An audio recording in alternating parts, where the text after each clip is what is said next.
Wow.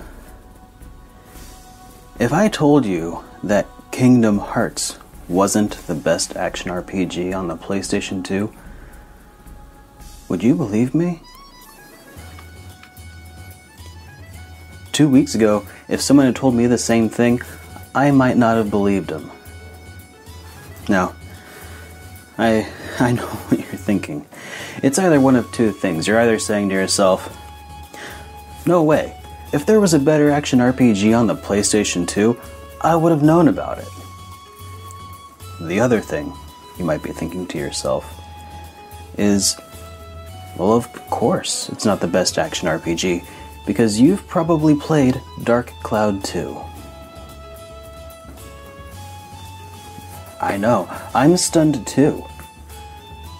I knew it was a good game before playing it, but I didn't know it would be this good. I'm not going to mince words with you.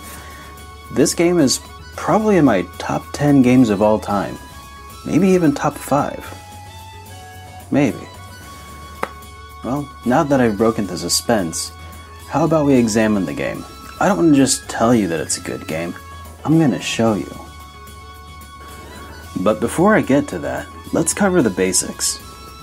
Dark Cloud 2 was known as Dark Chronicle in other regions. Dark Cloud 2 is obviously a sequel to Dark Cloud. If you aren't familiar with Dark Cloud, feel free to check out that review here. But be sure to come back. But for a quick recap, Level 5 plus PS2 equals gold. Case in point, Dark Cloud, Rogue Galaxy, and Dragon Quest VIII. Dark Cloud 2 was released in 2003 for the PlayStation 2, about a year after the release of the first Kingdom Hearts game. It had a 2-year production period that began about a year after the release of the first game.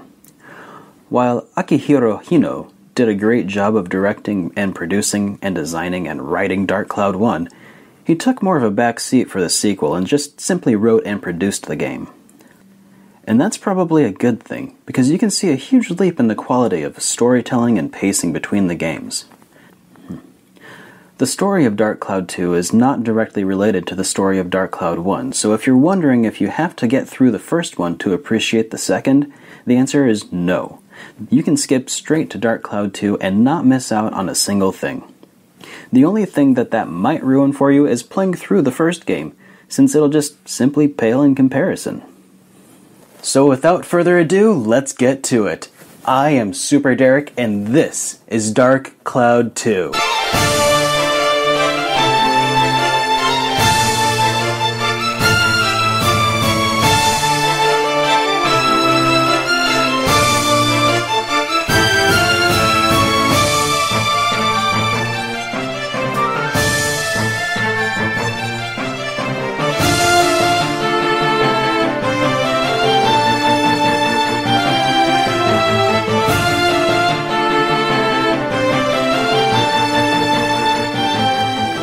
In Dark Cloud 2, you switch between two characters, Max and Monica, time-traveling protagonists from different eras who are working together to restore the world.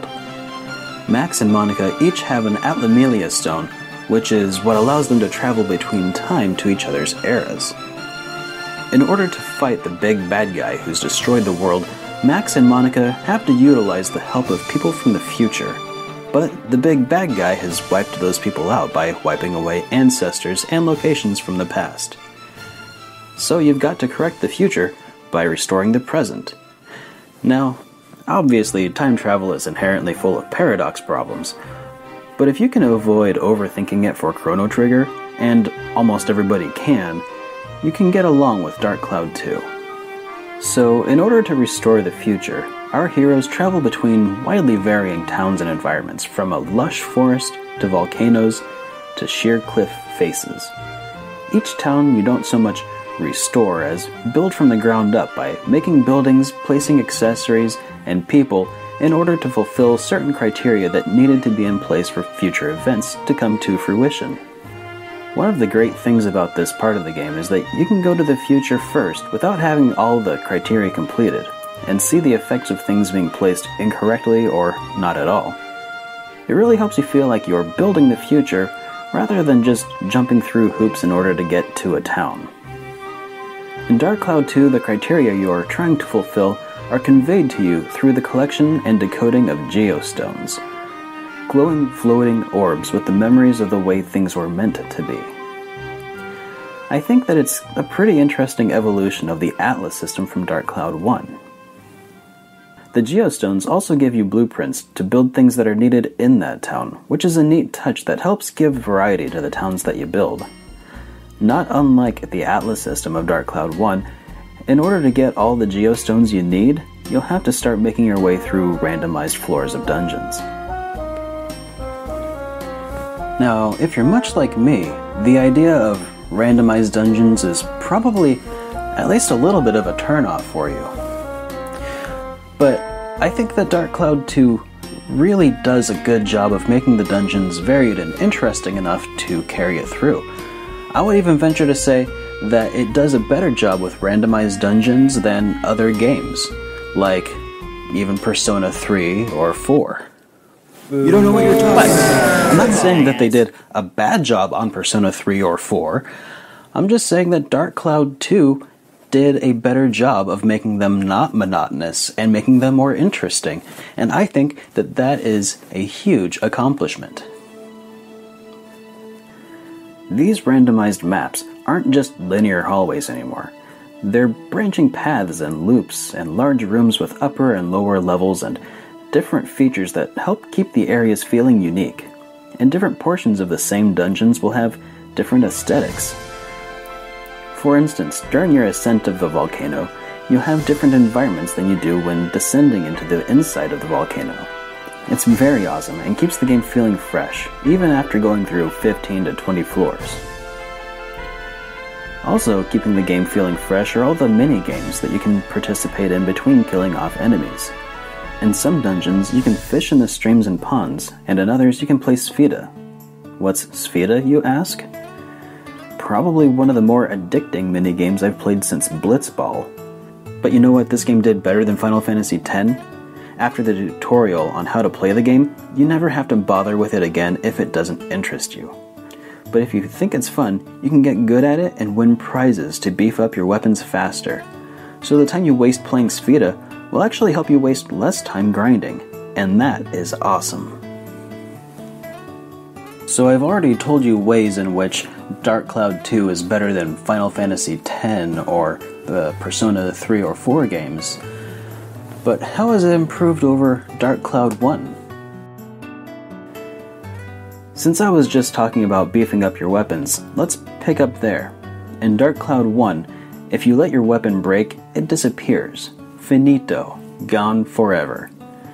In that sense, it was a bit roguelike, since you don't really build up your character's attack stats in the game, just the weapons. Dark Cloud 2 is a lot more forgiving, though. Your weapons don't break quite as quickly, and when they do, you can still repair them. They just won't work until you do. Also in Dark Cloud 2, now you can assimilate bonuses into your weapons through coins, rather than merging different ends of branching weapon paths to get the bonuses you want. Say you want the steel perk? Just assimilate the steel coin. You no longer need to evolve your weapons into the bandit's ring and then merge that into your weapons. And if you do things right by the end of the game, you'll have several perks per weapon. This helps make you feel really powerful by the end of the game. But the game difficulty ramps up with it, so the final battles of the game feel really like insane clashes of power. Another big improvement over the original is the story of Dark Cloud 2. I don't want to give too much away since it starts you off completely in the dark, but the people that you meet throughout the game feel like actual people with personalities, not just NPCs that you talk to in order to trigger events. They have struggles and sorrows and dreams of their own. They feel really fleshed out. Even some of the bad guys that you fight against, you can't really help but feel sorry for. What probably helps with this so much is that the voice acting is very believable, and there's a perfect song in this game for every event of the game. There's plenty more where that came from, girl. What? We're falling!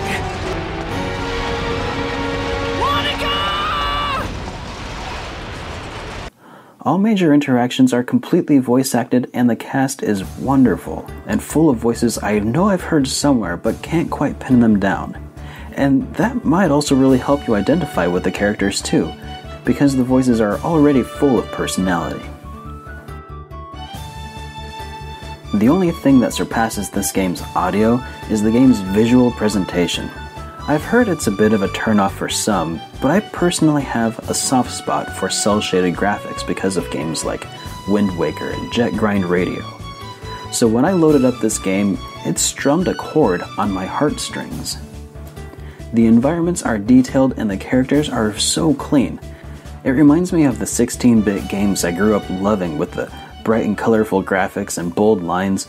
The town you start off in has hints of French and steampunk inspiration, but later your eyes are treated to colorful interpretations of futuristic technology and towns, and I can't get enough. And I guess that's really my only real issue with this game, is I really can't get enough of it. There's no more. I mean, sure, there's another bonus chapter at the end of the game, a nice long epilogue that's really fun and challenging, but there's no other games in the Dark Cloud series. I guess it's nice that they ended on a really high note, but Dark Cloud 1 was released on the PlayStation Network in Japan only, and that doesn't sound very promising to me. It sounds like if they maybe did get a sequel, which isn't likely since it's been 11 years, it might not even make it to American shores. And where does that leave me? As of the time of this review, the game is a steal at only $30 right now, but I suspect that once word gets out about this game, it's going to be the next game to spike up to ridiculous prices. I recommend buying it before that happens. Throughout my review, I've been comparing this game to games like Chrono Trigger, Final Fantasy X, and Persona 4. I've already said that this game is easily in my top 10. So it's probably not any surprise to anybody that this game is definitely going to be a crowned jewel in the game collection.